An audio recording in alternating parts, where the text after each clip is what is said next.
In this guide, I will share with you how to refund products in Oopbuy. So guys, log in your account and then go to order section. From the order section, you will see this option, friends. Select your this option. As you can see here, click on this one icon.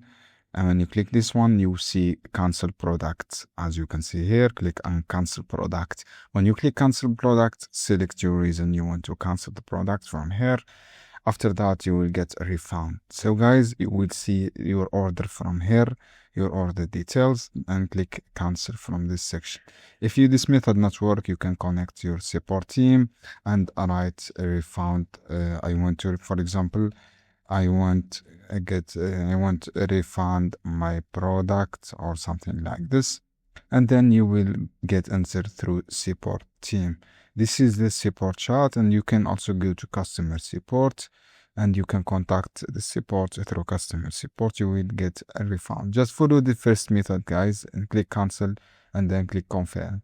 I hope this guide helpful for you, friends. Don't forget, give me a like and share this video for more content.